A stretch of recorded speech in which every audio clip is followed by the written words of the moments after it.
لا إله إلا الله لا إله إلا الله لا إله إلا الله ما لنا رب سوى لا إله إلا الله لا إله إلا الله لا إله إلا الله ما لنا رب سوى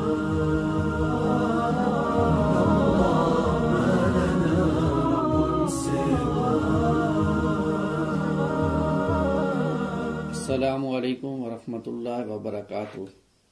ناظرین، آج جو ہم حدیث پڑھیں گے اس کا عنوان ہے مفلس کون ہے۔ اللہم صلی علی محمد وعلی آل محمد کما صلیت علی ابراہیم وعلی آل ابراہیم انک حمید مجید۔ اللہم بارک علی محمد وعلی آل محمد کما بارکت علی ابراہیم وعلی آل ابراہیم انک حمید مجید۔ عن ابی ہریرہ ان رسول اللہ صلی اللہ علیہ وسلم قال اتدرون من المفلس قالوا المفلس فینا یا رسول اللہ من لا درہم له ولا متاع قال رسول اللہ صلی اللہ علیہ وسلم المفلس من امتی من یاتی یوم القیامت بصلاتہ وصیامہ وزکاتہ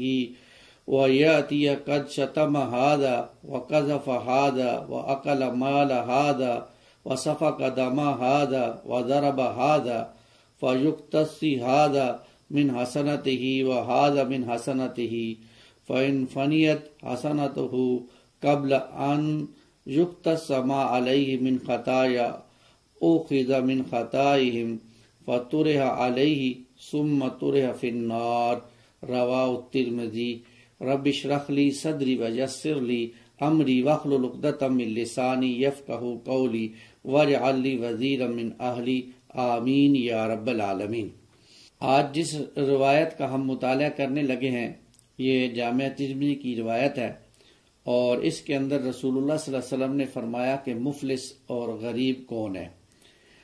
بہت پیاری روایت ہے اس اعتبار سے کہ آج ہمارے جو معاملات ہیں خصوصاً معاشرت کے اعتبار سے اور ایک دوسرے کے ساتھ، اس میں ہم بہت پیچھے ہیں،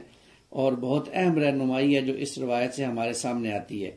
سیدنا ابو ہریرہ رضی اللہ تعالیٰ عنہ فرماتے ہیں کہ رسول اللہ صلی اللہ علیہ وسلم نے فرمایا اے میرے صحابہ اتدرون من المفلس، تم بتا سکتے ہو کہ مفلس کون ہوتا ہے؟ تو صحابہ نے کہا قالو المفلس فینا یا رسول اللہ صلی اللہ علیہ وسلم من لا درہم لہ ولا متاع۔ تو صحابہ نے عرض کی ہم میں مفلس وہ کہلاتا ہے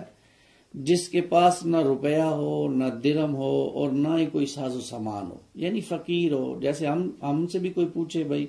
فقیر کون ہے، غریب کون ہے، تو ہم فوراً کہیں گے جی غریب وہ ہے جس کے پاس نہ پیسہ ہے نہ دولت ہے نہ گھر ہے نہ اور گاڑی ہے نہ بنگلہ ہے، وہ غریب انسان ہے۔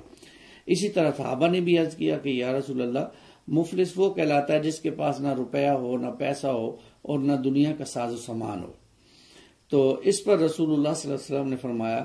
قال رسول اللہ صلی اللہ علیہ وسلم، رسول اللہ صلی اللہ علیہ وسلم نے فرمایا المفلس من امتی، میری امت کا مفلس وہ ہے من یاتی یوم القیامتی، جو قیامت کے دن اس حال میں آئے گا بصلاتہ، اس کے پاس نمازیں ہوں گی اپنی، وصیامہ، اس کے پاس اپنے روزے ہوں گے، وزکاتہ، اس کے پاس اپنی زکوٰۃ ہوگی، یہ ساری چیزیں وہ لے کر آئے گا، یعنی اس کا بہت اس نے بڑی نمازیں پڑھی ہوں گی، بہت زکوٰۃ دی ہوگی، روزے بڑے احتیاط کے ساتھ رکھے ہوں گے، یہ سارے اعمال میں وہ بہت اعلیٰ قسم کی نیکیاں لے کر اللہ کے حضور قیامت میں پیش ہوگا۔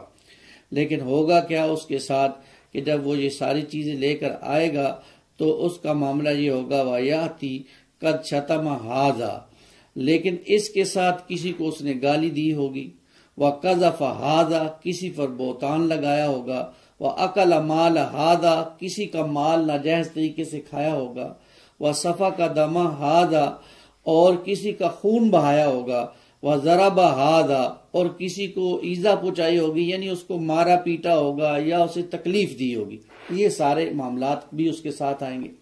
یعنی اب دیکھیں دو چیزیں بتائی جا رہی ہیں، ایک تو یہ کہ وہ بہت نیک ہوگا، بہت ساری نیکیاں لے کر آئے گا، بہت سارے اچھے اعمال اس کے پاس ہوں گے، لیکن اس کے ساتھ ساتھ یہ ہوگا کہ کسی کا حق مارا ہوگا، کسی کو گالی دی ہوگی، کسی کی راستے میں کسی کو تکلیف دی ہوگی، اور کسی کی جو ہے وہ خون بہایا ہوگا، یہ معاملات بھی وہ لے کر آئے گا۔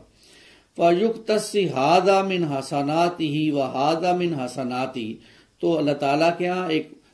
جب وہ مجمع لگے گا یا عدل کا میزان جب لگے گا، عدالت لگے گی، تو اس کی نیکیوں میں سے یہ حصہ کسی کو دے دیا جائے گا اور یہ حصہ کسی کو دے دیا جائے گا جن پر اس نے ظلم کیا ہوگا،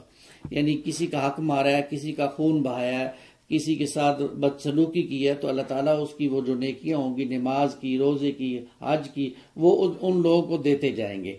اور یہاں تک کہ اس کے پاس کوئی نیکی نہیں باقی بچے گی۔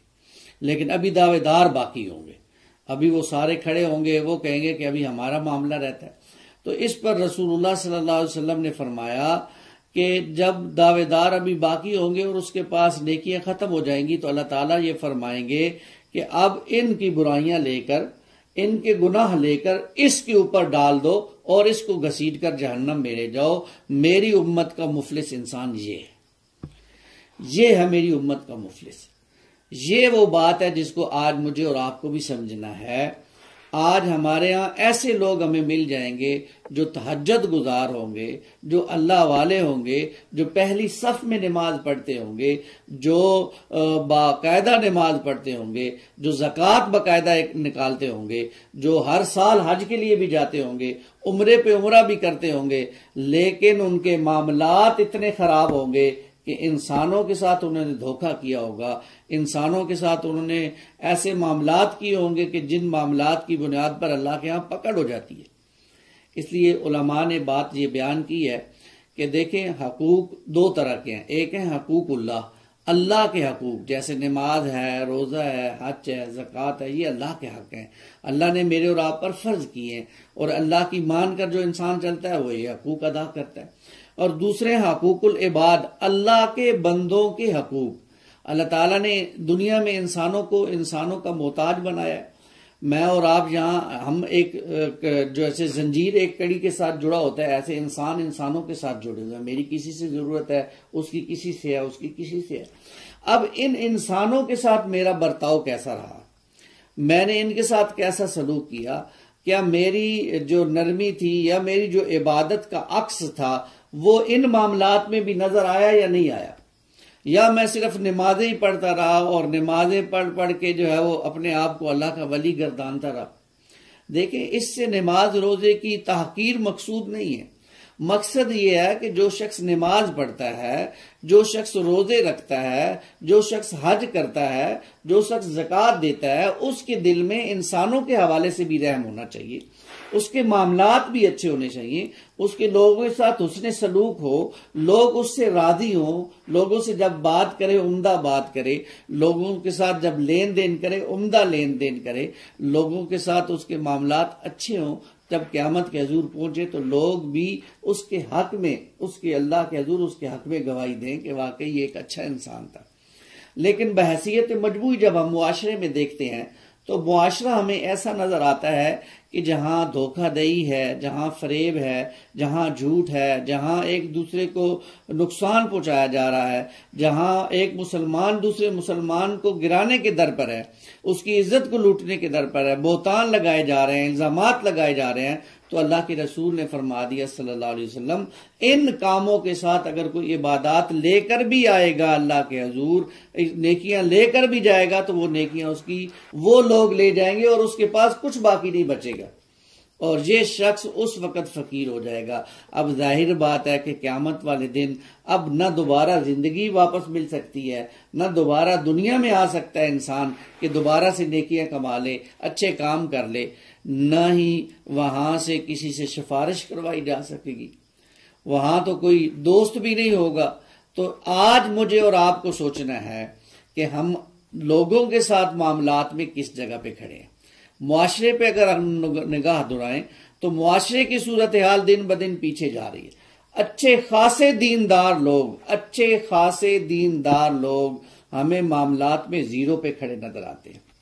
تو اللہ کے قرب کے ذریعہ صرف نماز روزہ نہیں ہے، اللہ کے قرب کا ذریعہ انسان ہے، اللہ کے قرب کے ذریعہ مخلوقات کے ساتھ اچھا برتاؤ ہے، اللہ کے قرب کا ذریعہ انسانوں میں سے انسانوں کے ساتھ بھلائیاں کرنا ہے۔ اللہ ہمیں ان چیزوں کی سمجھ عطا فرمائے اور ہم رسول اللہ صلی اللہ علیہ وسلم کے اس فرمان مبارک کو یاد رکھیں تاکہ کل قیامت والے دن کہیں ہم بھی مفلس لوگوں میں شمار نہ ہو جائیں، اور اس کو سامنے رکھ کر ہم اپنے معاملات کو لوگوں کے ساتھ بہتر کرنے کی کوشش کریں۔ تاجر ہے تو وہ اپنے حوالے سے بہتری پیدا کرے، ایک جو ہے وکیل ہے تو اپنے حوالے سے بہتری پیدا کرے، امام مسجد ہے تو اپنے حوالے سے بہتری پیدا کرے، کوئی اور جس فیلڈ میں کوئی کام کر رہا ہے وہ اپنی فیلڈ میں معاملات میں بہتر سے بہتر کرنے کی کوشش کرے۔ اللہ مجھے اور آپ کو اس کی توفیق عطا فرمائے، آمین یا رب العالمین۔ اقول قولی ھذا استغفر اللہ لی